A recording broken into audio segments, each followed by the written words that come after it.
So welcome everybody. My name is Nicole Smith. I am the event and communications coordinator for Spark Niagara. It is our pleasure to be able to provide you with this workshop today. I'm so excited with the two ladies who will be doing the presentation today. Before I hand it over to them, I wanted to thank our partners. We partner with the Niagara Falls Small Business Enterprise Center, as well as the South Niagara Chambers of Commerce, to provide these workshops and webinars for you. And we are very thankful for our partners in that. Now, just to give a little bit of information, we have Rachel Alraun and Erin Wiltshire, who will be presenting today. Both of them are with MNP Debt, and they have a vast amount of experience in dealing with finances. Rachel has been a long-term resident of St. Catharines, where she's raised her family. She's active in the community with fundraising events, and she's got 15 years of experience in insolvency. And she joined the MNP team as an estate manager, meeting with individuals in need of debt assistance. Erin has called the Niagara region her home for the last 20 years. She's backed by more than 18 years of insolvency experience. So combined, we've got ourselves a whole lot of experience here. Erin has the expertise to help tailor a personalized plan for dealing with your debt troubles. She's got an honest and warm-hearted nature, which I can attest to right away. Today's the first time I've actually met both ladies face to face, and definitely both of them very warm-hearted. So having said that, I am so excited to have these two lovely ladies join us today. And without further ado, Erin and Rachel, the floor is all yours. Thank you so much, Nicole. We're really happy to be here to present today as well. Thank you for that lovely introduction. The MNP is in the insolvency branch. So Rachel and I both work for the insolvency branch of MNP LLP, which is a top 5 full service mid-level accounting firm here in Canada. Our sort of catchment area is the entire Niagara region, and our work group also covers the whole Hamilton market as well. We have offices everywhere, Burlington, Toronto, anywhere in Ontario you can think of, but our specific unit covers that area. So today we're going to talk to you about money management and some tips for self-employed individuals. We're going to go over a little bit about the credit bureaus, just some basic know-how about how that works. We will cover some warning signs of financial difficulty that are more tailored towards a self-employed individual. We're going to look at some solutions. When you need help, what is available to you? Where do you go? And then at the end, we're happy to take any questions and provide any answers we can to those questions. So to get started, we are going to look at some money management tips, and we're going to start with Rachel. Okay, thank you again for that introduction, Nicole, and I'm happy to be here. So the first thing on the money management tips was separating your money. A lot of times people will keep their money in the same account. As a self-employed individual, you do not have to separate your money, but it's got a lot of benefits. As a self-employed individual, of course, you're accountable for your expenses. And one of the quick ways of seeing those expenses is to have a separate account. So it's also easier to track what your income would be. The other benefit would be that you're going to see closely what is going to be deductible with some of those things because you're paying all the, if you have expenses, whether it be employees, depending how big your business is, it could be suppliers, employees, office supplies, it can be any of that. You see it coming out of one account. It keeps it organized. Another benefit would also be that if you got audited from CRA, now you have everything nice and tidy and you're not going to have to worry about scrambling. And a lot of people tend to, they think they'll get to it, but they don't quite get to it. So it's probably better for it to be separated. So that's definitely one of the things that I would highly recommend when it comes to having 2 separate accounts for your business and 1 for personal. Go ahead, Erin. I think you were going to talk about professional help, but I can certainly do it. Oh, I'm sorry. Yes, I was. That's okay. So with professional help, when to get professional help, there's going to be a whole bunch of different areas here. I guess professional help could mean you want a business mentor. It could mean that you need help with your books, an accountant, sometimes even a lawyer. So depending on your business, you could actually get a lawyer to help you with a business plan, depending if you want to be incorporated, if you want to be a sole proprietor. But a bookkeeper would be awesome when it comes to keeping track of the books. Sometimes bookkeepers will also just give you that information. It doesn't necessarily have to be an ongoing expense. So even if you do it at the beginning so that you can get the knowledge and the know-how, then going forward, you'd be able to keep some of these books the way that that bookkeeper would have.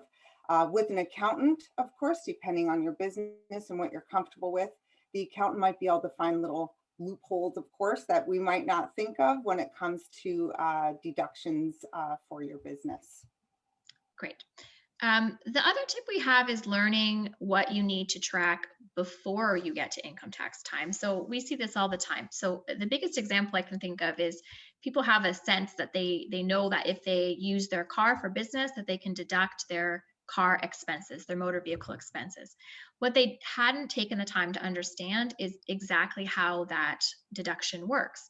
So they have an envelope full of gas receipts. They show up to get their taxes done, and come to find out that to deduct that properly, you should have taken your odometer reading at the beginning of the year and the end of the year. You should have tracked the kilometers you used your car for business purposes, because that percentage of usage is the amount of gas that you actually can deduct on your tax return. So that's just one example of an expense or a deduction. But the tip is really to take the time to understand not just what the overall thing is that you're going to get to deduct from your income when it comes to tax time, but to understand exactly what is needed to take advantage of that deduction so that you're tracking and keeping the information that you need to its best advantage. The other thing we see a lot for self-employed individuals is fluctuating income, and it's almost unavoidable. Your income is going to be up and down. Some self-employed individuals work in a seasonal type capacity, snow removal, gardening, that kind of thing. So you're going to have periods of time where you're earning, a very good salary, periods of time where you're earning less than you need. The tip here is really to plan for that to happen, because it's going to. So we almost recommend here a two-tiered budget. You need a budget for your living expenses that is just your basics, your baseline budget. So this is the minimum amount that you would need in order to cover your very basic living expenses. The next thing you want to do is anytime you earn money over and above that baseline budget, you need to prioritize what you want to do with it or what you need to do with it. Okay. So oftentimes in our business, what we see is people who, when they're earning more, they're spending more. When they're earning less, they're in trouble. So instead, when you're earning more, it's what do you put away for the times that you know you're going to earn less, so that you can hit your baseline more consistently throughout the year. It's very challenging. It's not an easy thing to do. It may be something you need to go back to point two and get some professional help with if keeping track of your money is not something that comes natural. But it definitely is a good idea to have an understanding of your bottom line and then your priorities for anything over and above. The last thing is understanding income tax. And I know I talked a little bit about learning how to keep your proper records for deductions, but understanding income tax is actually a little broader than that. So it's understanding what are the things or markers in your life that are going to affect the amount of income tax you're going to owe. So for example, do you have a spouse that isn't working? That's a deduction, which means you're going to have to pay less tax on the income that you're earning. Do you have a disability tax credit that you can apply to your income tax? Understanding that HST payments are on gross earnings, not on net earnings. So the percentage that you're saving for HST at the end of the year needs to be on the actual gross earnings that you invoiced, and not what the amount of tax income or the income tax that you're paying, right? It's just understanding how much of a a bill or a debt that you're going to incur come income tax time so that you can adjust your budget and your business plans accordingly. If you're incorporated, you know, I'm going to be honest, we're consumer insolvency people, so corporate tax is not exactly something I'm an expert in. But if I were to open a business and I decided to incorporate, that's one of the things you have to understand too. You know, in corporations, there's a lot of tax benefits that come into play there, and understanding how your industry works for income tax, what sort of deductions you might have for income tax owing on your corporation because of the nature of the work that you do, or because you're a new business, or whatever the case may be. So taking the time to understand what to expect come tax time is a very good way to avoid any sort of financial difficulty. Throughout our presentation, you're going to see we have like a spattering of myths. So the myth that we have for this particular topic is this myth that it's a good idea to have a home-based business that operates at a loss so you can keep writing it off and pay less tax at the end of the year or get a big tax refund.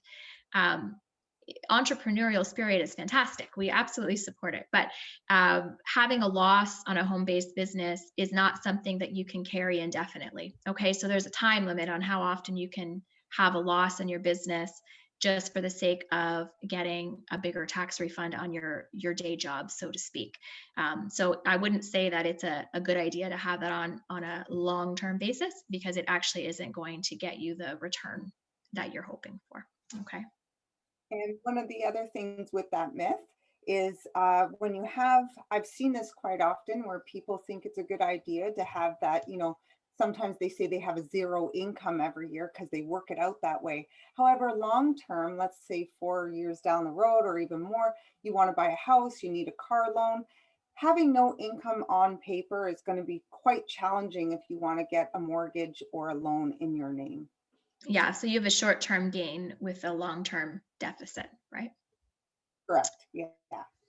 Okay, so we wanted to just go over, Nicole asked us to cover a little bit about the credit bureau and how it works and some basic information. So we're going to do that. So the first thing to understand about credit bureaus, and there are two main ones in Canada, Equifax and TransUnion. The bank has a whole different system which consumers can't access.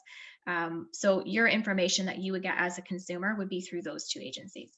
The first thing to understand is their reporting agencies. And what I mean by that is the credit bureau itself does not have any say in what goes on your report. Okay, so what they're really doing is collecting information from various sources that report to them and spitting it back out into a standardized form. The collection agencies do determine the score. They have an algorithm for that, which is not public knowledge. It's we don't know. Like I couldn't look at your report and calculate your score for you. But other than the score itself and generating that score, what goes on the report is essentially just what has been provided to them. So if you did need to make a change on your report, if you saw that there was something on there that wasn't accurate, you are absolutely able to file an error or omission report with them, and they will investigate. They will go back to the person or agency or company that's reporting that information and ask them to confirm if what you say is true and update what they're reporting. But ultimately, if that creditor disagrees with what you're saying, they will not change that report that they're giving to the bureau, and the bureau won't override that. Okay, you always have the ability to make a disclaimer, like a statement, if you dispute something that you're not able to get rectified, but you really don't have a lot of control, and neither does the credit bureau, on what goes on the actual report. Okay. Makes sense. With the next one, it's what is a good score? So here we have a good score can range a good score. Technically, it changes quite often. I hear from mortgage brokers, I hear from all over the place that usually it ranges anywhere from 680 to 740 is what would be considered a good score. And going up from there, of course, is going to be even better. A score is kind of like a quick snapshot so the creditors can kind of see and get an idea of the person's behavior when it comes to assessing the risk factor of whether or not they want to lend to you. So what a good score would help with is, of course, interest rates, mortgage, stuff like that. So having a good score would be important. credit report is made up of 3 different sections. Okay, so your first section is sort of the public information. It's all about you. So it's your name, your address, your most known employer. It actually sometimes has more than your current address. It'll go back with a little history there. It also is where any kind of court fines or judgments, any liens on your property, your secured car loan is in that section. So it's anything that's been filed under some sort of public information system. And that does affect your score to some degree, but it isn't the driving force. So having a mortgage in good standing or a car loan in good standing will help your score, but it's not the driving force. So if you see something in that area that's of concern, you still would want to get it corrected, but it's not where you would want to necessarily put all of your time and effort.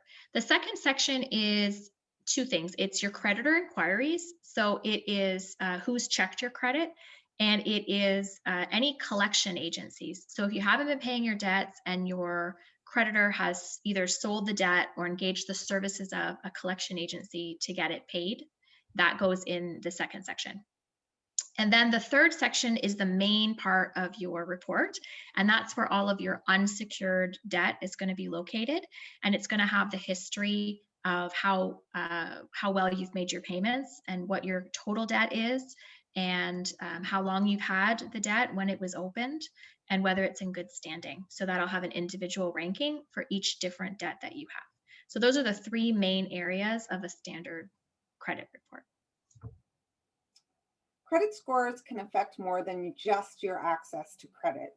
So in this case, I've heard many, many times that people saying, I don't care about my credit score. I don't even plan to have a house one day. But credit scores can do a lot more. So when you go to get an apartment, or when you go to rent something, a lot of times landlords need to do a credit check. It can also have stuff to do with when you go to get a cell phone, they want to do credit checks. And ultimately, it can actually make a difference too if you're going to. Some people I've heard have where they go to get a furnace, and they have to do a credit check just to get that payment plan for a furnace. Or some people have to make deposits on their utility bills because their credit is poor. So having good credit is more than just about owning a house one day. It can affect a lot of areas in life. Definitely. Your score goes up and down according to a few different things. So there's a sense out there that if you as a consumer check your credit all the time, it's going to make your score go down. That's not true. So you can check your credit as much as you want as a consumer. It's your record, and that is not going to affect your score. Shopping around for credit definitely will affect your score. If you're looking to 3 or more creditors in a shorter period of time, like a 3 to 6 month window, and whether you're successful or not in getting the credit, the fact that you're shopping for credit to that degree is going to make your score go down. Okay, if you don't get approved for the same type of credit after going to 2 sources, stop. Because what would happen is you're shopping, getting denied, your score's going down, and then when you go to try to get it again down the road, your score's lower. So your chances of getting approved are even worse than they were when you tried the first time. So you definitely want to avoid over shopping for credit. Your score goes down if you're carrying debt more than 75% of the available balance. So if you do have to carry credit card debt, which obviously in our line of work, we recommend that you do not do. But if you did, do try to keep it at 75% or less of the available balance. Your score goes down if you don't make your payments on time. Late payments will affect your score. Though if you do then start making them regularly for about 3 to 6 months, you'll see it go back up again. So it's a revolving type of thing, your credit score. Your credit score goes up depending on your debt profile. So your score, if you have 2 credit cards in good standing with less than 75% balance, you'll have whatever your score is. If you have a credit card and a loan in good standing, you're more likely to have a higher score. Even though both of those accounts are being paid well and on time, credit cards are thought of as a convenient, secure method of payment. Shouldn't need more than one. Loans are thought of as financing a big ticket item. So the profile of a credit card and a loan is more acceptable in terms of the credit score. It's weighted higher, and you're going to have a better score for it. How do you check your credit score? So unfortunately, first I would like to mention there's a difference between credit report and credit score. So that credit score, like I said, was that snapshot number. The credit report is what Erin had talked about, all the different pieces. Now, to get your credit report, as long as it's done through the mail, you can always get that for free through Equifax and TransUnion. If you wanted to join Equifax and TransUnion online, they do have a charge.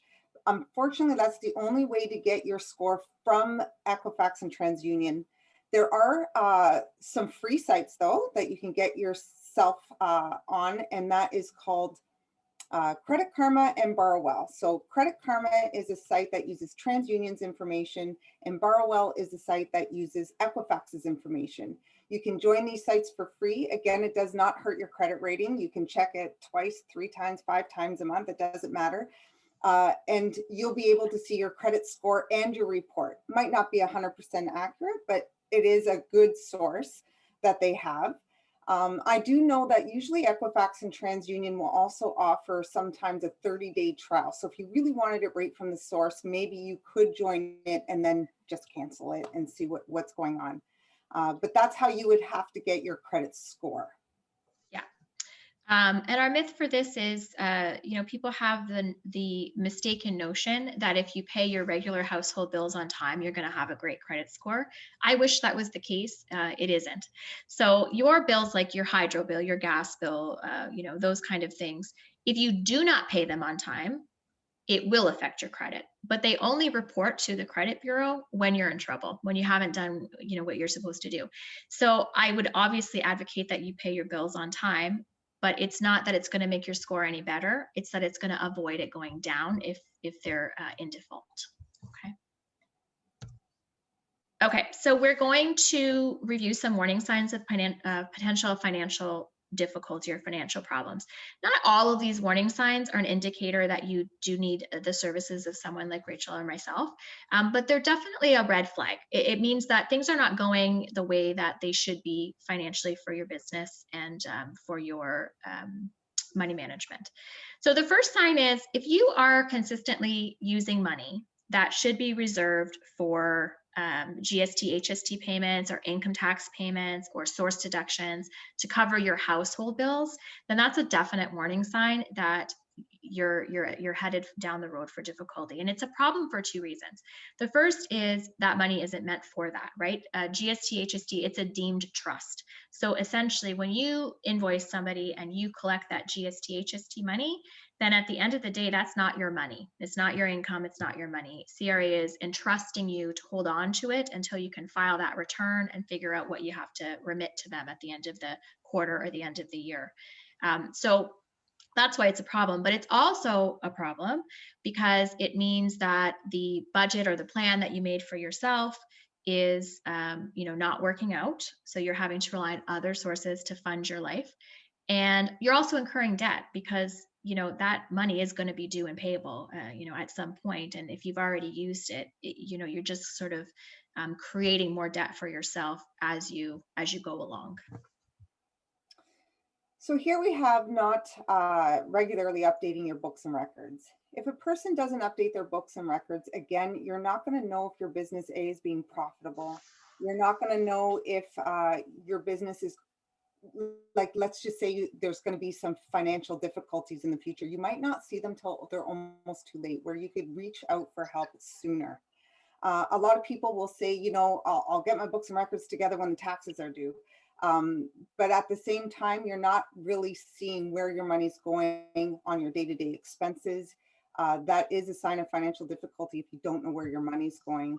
One of the things that I would suggest when it comes to keeping your books and records up to date is organization is key. So if a person is, a lot of people it's a lot of work. So if you were to simplify it, maybe even take an envelope for each month, throwing all your receipts, find a system that works for you, set aside the time to update those books and records, but it's definitely something that you would want to do. And another benefit, of course, is that if you ever did get audited, you have everything that you need.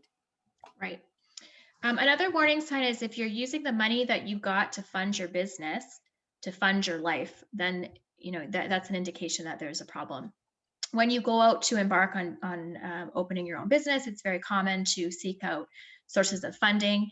And normally, in order to do that, you've designed a fantastic business plan and you've got your projected revenue and expenses for that business. And so that money that you've received to fund your business is earmarked to last a certain amount of time and to cover some specific expenses. Normally in business, when you have those plans, you are building in some sort of revenue stream for yourself. I mean, that needs to be part of the plan as well. You're certainly not expected to have no personal expenses while you wait for your business to take off. But if you're starting to have to dip into the funding that you receive for your business because it's not the revenue you projected is not coming to fruition, and it's sort of exponentially getting more and more that you have to start dipping into that, it's a sure sign that you're headed down the road of having some financial problems that you might not be able to get out from under on your own.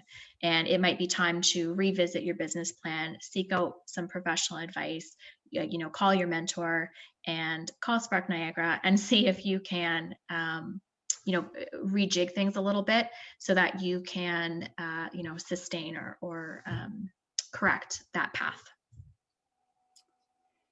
Having no savings or ability to put money away, this could be stressful, but again, with fluctuating income, the idea here is to make sure that you have that budget in place. When you're making the higher income, you are putting something away because one of the signs of, if you don't have money when something comes up, that's when you're going to want to use credit.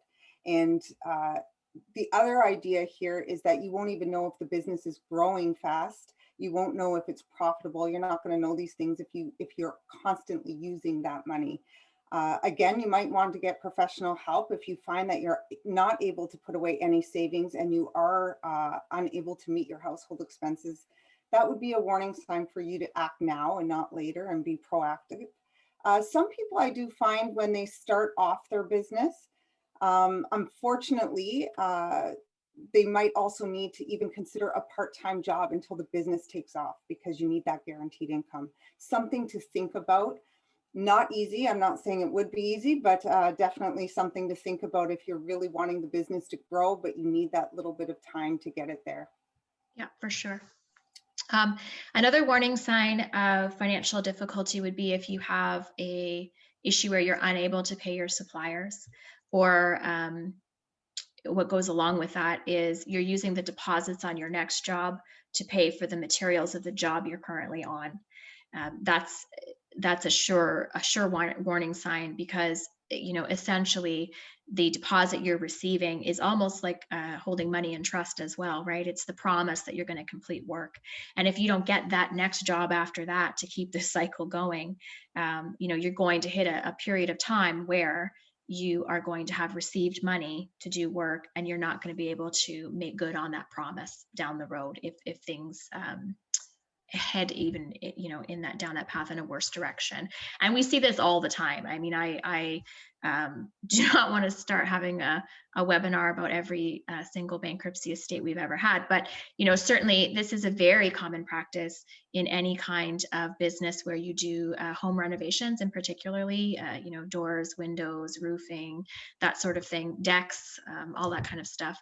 And it's very challenging for people because ultimately what you end up with is a bunch of regular consumers who put out a lot of money to get work done and are not able to get that work completed, and they're out that money.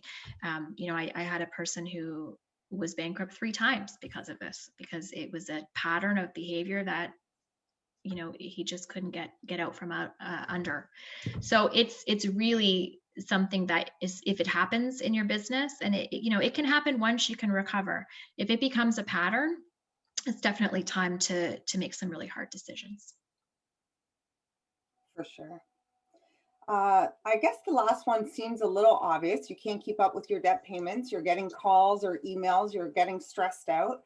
Even though it seems a little obvious, a lot of people tend to stay in that stressful situation for much longer than they need to. There is always at this point someone you can talk to, someone you can turn to. when you do go to get help, this would be the time for sure. If you're getting phone calls and you're getting stressed out and you don't know what to do, a debt assessment would be ideal. And that's ultimately what we do here at MMP. We would assess all your options for you, not necessarily with our services, but at least we would give you what the direction you should be going to stop all those calls. Yeah, I mean, that's a warning sign whether you're self-employed or not. That's right. Yeah, for sure. Okay, so when you are in trouble with your debt, when you're at a point where these warning signs are very prevalent in your day-to-day experience, there are essentially three main places you can go to get some guidance, some help, some advice. So Rachel, you can go ahead and talk about. Banks and credit unions is definitely one of the places you can turn to. This would ultimately probably be one of your first choices. And here it's going to be a little easier on your credit rating as well. Right. I guess we'll get into more detail in a second. Yeah. Credit counseling organizations are places you can go if you need some help with budgeting or money management, for sure. What they can do is put you on something called a debt management program, which we'll again explain on the next slide, but essentially that is their main product line. So when you're going to credit counseling and you need help with debt, that's the solution that they're going to sort of drive you to. Oh, sorry. Licensed insolvency trustees. So the licensed insolvency trustees are regulated, federal government regulated, and the Superintendent of Bankruptcy of Canada also regulates these trustees. So you cannot have a trustee's license without actually the federal government approving it. Right. Debt management companies and credit counseling organizations, they're not necessarily the same thing, okay? Really, the debt management company can't offer the choices that a licensed insolvency trustee can offer. They're not able to do that, but they often will advertise that it's something that they can do. And I think the reason why we put that myth in here is because we just want people to be aware that if you are going to a debt management company and they are saying to you that they're going to help you to file a proposal and they outline for you a payment plan, particularly one that has fairly large payments up front, that means that you are paying the debt management company a very hefty fee to get the advice you would have gotten from the licensed insolvency trustee for free. Okay, so debt management companies might advertise themselves as credit counselors, they may advertise themselves as able to do proposals, but there's something that you really need to investigate and evaluate what they're offering to help you with, because chances are you may be paying more money than you need to. In some cases. For sure. I don't, because there are some good ones out there. So in some cases. Yeah. Okay, so go ahead, Rachel. Yeah, so to explore those options with the banks and credit unions and consolidated loans, I had mentioned it doesn't hurt your credit score as much. It's one monthly payment. These are great. However, it's not always the best solution. So here's a couple things to consider. When you're taking, basically you're financing all of these debts into one, so you have a better cash flow. You usually have a lower interest rate, and that's fantastic.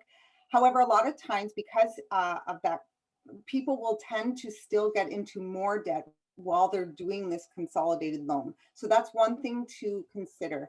If the money is still too tight, doing a realistic budget to find out when you do this consolidated loan, how much money is left over. If the money is still a little too tight, maybe it's not the best solution for you. Maybe the cash flow would be a little bit better, but not enough that you're going to be able to have an emergency fund or savings or something else. So that means the next financial crisis that comes along, you might be coming a little bit more in debt. Again, eventually, a lot of people will tend to have to consolidate a second time or put money into their mortgage because they tend to have that habit of still accumulating debt. So in that case, if the interest rates are a little too high, or if the cash flow is not the greatest, maybe get a second opinion if that's the best solution for you. And another reason to, when you go to the banks and credit unions, if you do go for a consolidated loan and you get denied, then that would definitely be a red flag that that's not the option for you, that you need to do something possibly with a debt solution in place such as ourselves. Right.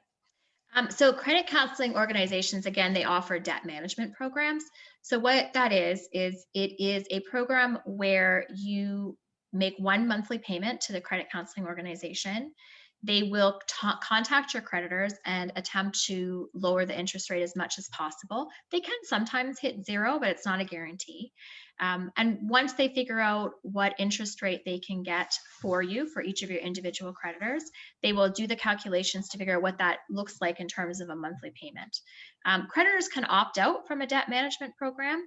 So essentially, it's not a guarantee that all of your creditors will be included, although they're good at what they do. They often can get most of them involved. The thing about a debt management program is while they can lower your interest rate, they can't lower the principal amount of what you owe. So you have to pay 100% of your debt with this lower interest rate, and you have to do it within a fixed time frame, which is generally 5 years. So depending on the amount of the debt that you have, will often determine whether a debt management program is the right solution for you. The other thing to understand is it also affects your credit negatively. So other than the consolidation loan, there are no solutions available that will not negatively affect your credit for a period of time. Okay, so credit counseling will affect your credit, but it affects your credit by also solving the problem and then allowing you to move forward, which is what some of the options that M&P can offer will also do for you. Perfect. Next one with a consumer proposal. So the way I like to understand a consumer proposal is it's a 5-year or less plan to become debt-free. And when I say or less, it's because with a consumer proposal, it's a maximum of 5 years. It is open for people to pay off early. So if you're able to throw money on there from a tax refund or something like that, whenever it's done is when you get a certificate of full performance. Now, it will definitely hurt your credit rating. However, during the proposal and after the proposal, you are able to rebuild slowly during and more aggressively after. Again, going back to the banks and credit unions, I tend to sometimes compare these two, because if you go to a bank loan and the interest is really high, or it's going to be for 8 or 10 years, it might even be better for a consumer proposal with the maximum time frame of 5 years, and then rebuild your credit after that. So it really does, those two I like to compare. 5 years or less debt-free is fantastic. Now, when it comes to the majority creditors, so the way it works is with a consumer proposal, there is duties involved in order for you to have the certificate of full performance, which is technically a legal discharge to your debts. You normally have, it's based on what's affordable to you, most cases. So we do an assessment to see what's affordable. We're offering a settlement to your creditors on so much cents on the dollar. So you're not paying your debts in full. We're offering that to the creditors, and the creditors are going to have a vote on this. So they have a 45-day vote, and they're going to get 1 vote for every dollar they're owed. For that value of votes, we need 51% of those creditors to come in at the value of yes, for all creditors to be legally bound. So that's another benefit when it comes to the consumer proposal. We're saying debt management is all creditors would be legally bound because it's federal government regulated. Right. It's a good way to pay back what you can afford, right? Instead of paying back what the creditors tell you you have to. Yes, and instead of bankruptcy, I guess, if a person. Right, and it does allow you to avoid a bankruptcy. So, but there is that option. So bankruptcy is really meant for individuals that once they take the debt out of the picture, okay, and they're looking at just what's coming in and what they have to pay for basic living expenses, we look at what's left over. And if what's left over is not enough to afford a proposal payment, or there really isn't anything left over. And by what I mean by affordable is you have to remember that creditors are more, they're richer than we are. So for us, if someone owed me money and it was a question of 0 or 10 cents on the dollar, I'd take the 10 cents on the dollar. For creditors, that's not the case, right? millions of dollars. So they need to have a payment that's going to give them a percentage that's worth their time to allow this debt to be collectible over a 5-year period. So when I say that the payment isn't adequate in the proposal, that's what I mean. So if you can't afford a payment that's adequate in a proposal, or you just can't afford a payment at all, then bankruptcy is the option that would be the last resort option for you. The cost of bankruptcy has nothing to do with what you owe. You can owe $1,000 or $1 million, and your bankruptcy will cost the exact same amount of money. It's based on any assets that you have that might not be protected, the income that you bring in, the size of your family, and that's basically, and whether you have any non-discretionary expenses like child support and things like that. So the bankruptcy is not an avenue meant to give money back to your creditors, although that does happen in some files. It's really an avenue to allow the honest, unfortunate debtor to get a fresh start, which is a quote directly from the federal act that we administer bankruptcies under. There is no approval process. So if the estate manager or trustee says you are eligible to file for bankruptcy, then you file for bankruptcy. The creditors can't really object to your bankruptcy being filed. They can object to whether you are eligible to be discharged from your debt, but that is, oops, I got ahead of myself. That is extremely unlikely. Thankfully, that's the last thing I wanted to say, and that's the next slide. So we're just going to go right into the myths about bankruptcy and proposals. So the first myth, the biggest thing we hear all the time, and I think it's very crucial for self-employed individuals, is tax debt can't be included in a bankruptcy or proposal. Not at all true. Okay.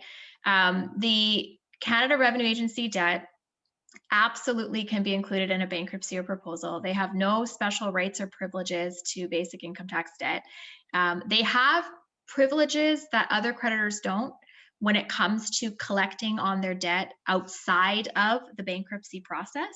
So they can go straight to your bank account or straight to, well, if you're self-employed, you wouldn't have an employer. So straight to your bank account to garnish its contents without having to go to small claims court. But once you are in a bankruptcy or proposal, there is a stay of proceedings in place. Legally, they can't continue that type of collection anymore, and they're treated the same as every other creditor would be in that process, okay? There is a very small exception that has to do with source deductions, which are your CPP, EI, and income tax deductions if you should have employees.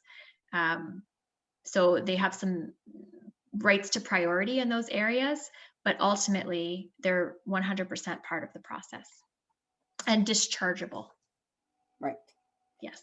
The other myth that we hear a lot is about spouses. A lot of people say that I heard that if I filed, that my spouse is affected, whether it be their credit rating or they have to file. That is a myth. Every individual is such that, an individual. So if the debt, however, was joint named, then for sure the spouse does not have to file, but that creditor would be able to go after the spouse.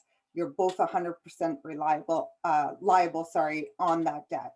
However, if the debt was only in the specific person's name, they can file a bankruptcy and it would not affect the spouse. The only thing that they would have to probably do is disclose.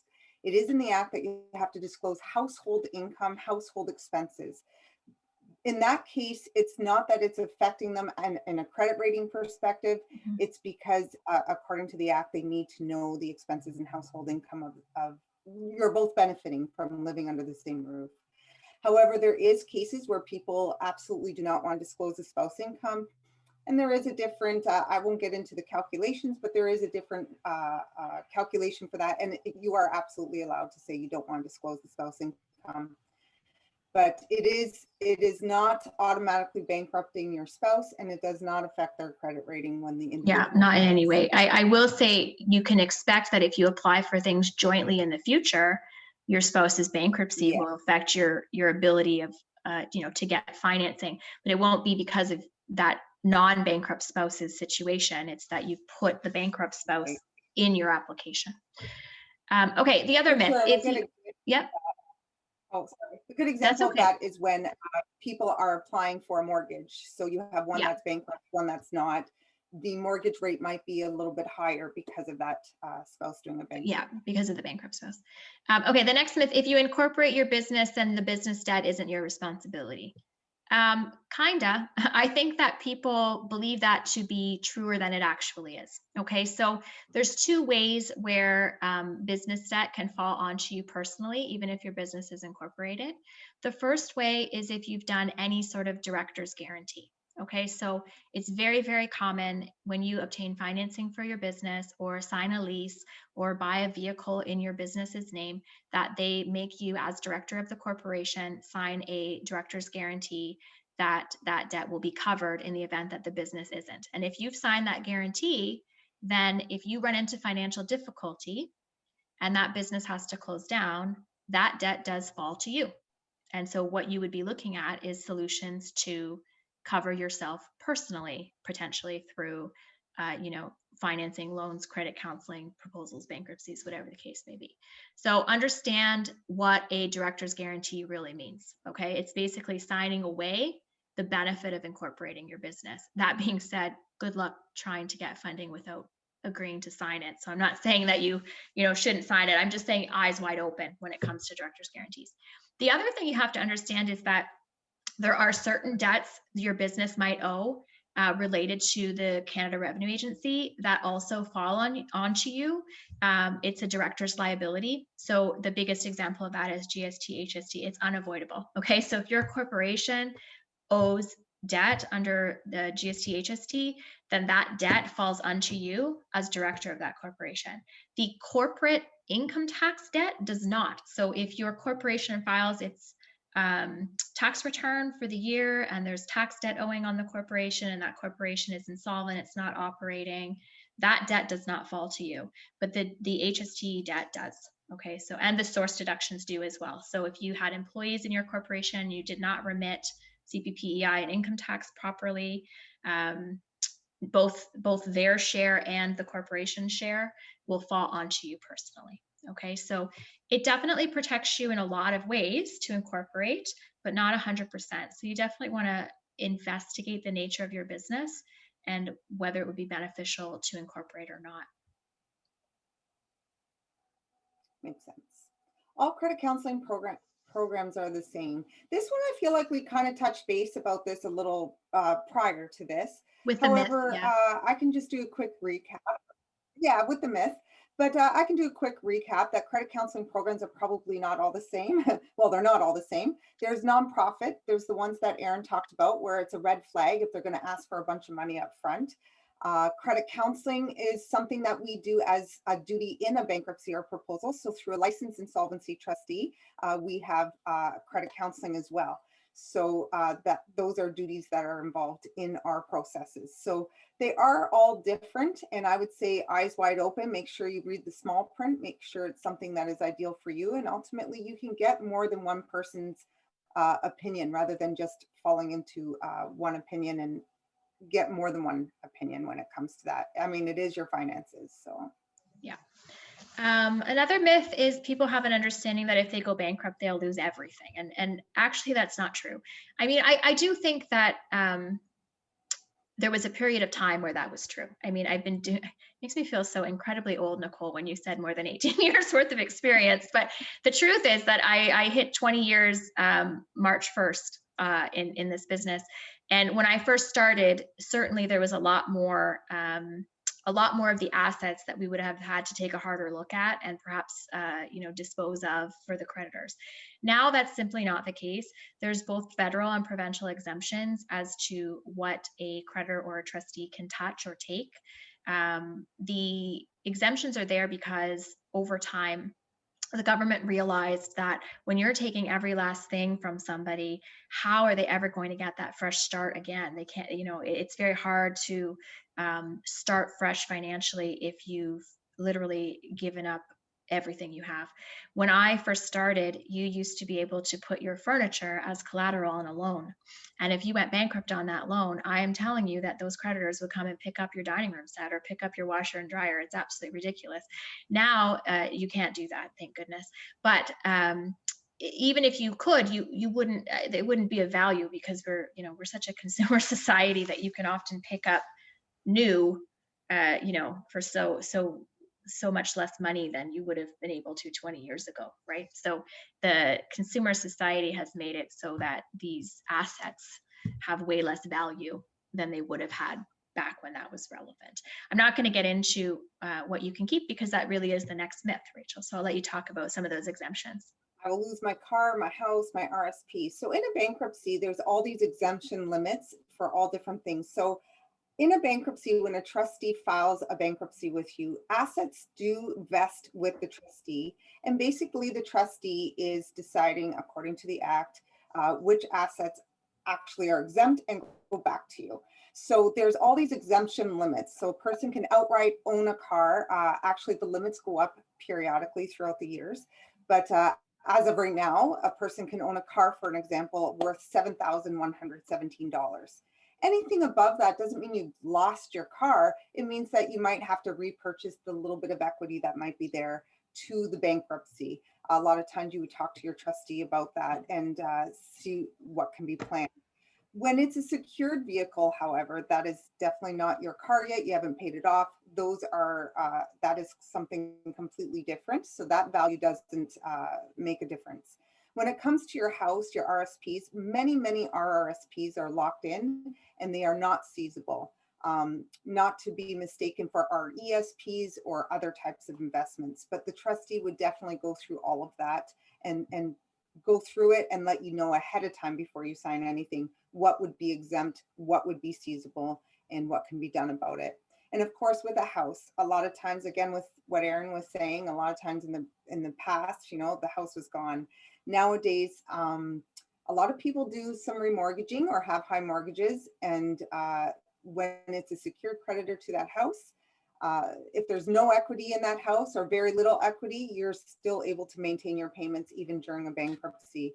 However, a consumer proposal, if there is equity, that's what that proposal is for as well, is to protect your assets. So if you find a bankruptcy is not good for you because a lot of your assets are above that exemption limit, or you have assets that are not exempt, then the consumer proposal is definitely something for you, because the assets do not vest with the trustee. It's clearly disclosing them and doing that, doing the voting process with your creditors. Right, making that settlement payment instead. That's okay, so I believe we are now at the Q&A part of the presentation, which, for reasons unknown, I can't use my arrow keys anymore to switch it over. So we're just going to proceed with the understanding that we have moved on to the question and answer period of the presentation. I don't know what happened, but we're okay. Well, see what I said about technology. Yeah, exactly. It was working fine, Nicole. I don't know. Well, thank you guys so very much. There was such great information here. Just, personally, it was just fantastic. My favorite saying that both of you have said throughout the presentation is eyes wide open. And I think walking into anything with your eyes wide open will avoid situations that you may otherwise, find yourself in. So thank you, ladies, so very much. So everybody, we are at the Q&A point in time of our presentation. If you have a question, please feel free to write it in the chat box. And we will, of course, ask the ladies, and I'm sure they'll be very happy to answer those questions for you. So please feel free to do that. I'm just going to put in Nicole, here as well, Nicole. Oh, I don't, is someone talking? I'm going to put our email addresses in the chat for everyone. If there are any questions they have that they're not comfortable perhaps asking in a public chat, they're more than welcome to reach out to us. Did I spell Rachel's name right? I don't want to get all the questions for myself. Let me just, yeah, I did. Yeah, you can feel free to contact us directly. It's, money matters are a sensitive nature. We understand that. So that's completely open. That's actually what I was just about to say. Is that what you're going to say? Anyways. Yeah. That's what I was going to say. A lot of people are not comfortable talking about it. However, the stress of carrying something month by month by month and not getting the answers, it's probably better. I mean, just so people know, it also is a free assessment. So if you had any questions, it's not like you're being charged. No, not We definitely do that, get that settled for you for free. Fantastic. Okay, so if there's any questions, feel free. So far, I don't see any, but that's okay. I really appreciated the myths debunking as well. There's quite a few that I had heard, and I'm now much wiser for the conversation, I have to say. So I'm very thankful for that. You're very welcome. Yeah, it's, you know what, it's education, right? There's I always laugh at, you know, people who call and tell me everything that's true, right? You know, like, Yeah. well, I know I'm going to lose my car, and I know you're going to seize my bank account, and I can't, my husband's credit's going to be ruined. And I'm thinking, no, none of the above, actually. So let's start at the beginning and, you know, go through what's real about, you know, about the industry. So I see that Mick's got his finger, his oh, Yeah. yes, hi. Nicole, if I could just ask a question. This is Sure. going back to the expenses. You talked about car mileage. Did I understand that you log it in the beginning of the year and then calculate at the end of the year in terms of what your personal versus business background is? Right. So it's actually a lot of work, Mick, because you would see what your odometer reading is around now. I mean, thankfully, we are at the beginning of the year. And then when you are using your car for business purposes, you kind of have to keep a log or a record of where you're going, right? So you can kind of calculate the kilometers that you used. And Yeah. then at the end of the year, you add up all your gas receipts and your repairs and your maintenance and all of that. And whatever your percentage of usage is, that's the percentage of your gas and your maintenance and repairs that you would actually deduct. So you don't have to do it on a monthly basis, because previously in my other business that I was told to do it on a monthly basis, so that if they can come in anytime, that I should be able to prepare and have my logbook ready to show them as to what, you know, for the month expenses are. Well, I mean, there's certainly some bookkeeping best practices, because they like to look at your quarter and that sort of Yes. thing. So if you're keeping a log, it's pretty easy to translate a log into a monthly log versus an annual log. But what goes on the actual tax return is annual. Yeah. No, I just wanted to check that one because I'm just getting back into it now. So Yeah. that's something I have to do. Yeah. Okay. Thanks, Nicole. Okay. You're very welcome. We've only got a couple more minutes, so if anybody else has any questions, now would be the time to ask those. Otherwise, we will be ending our presentation today.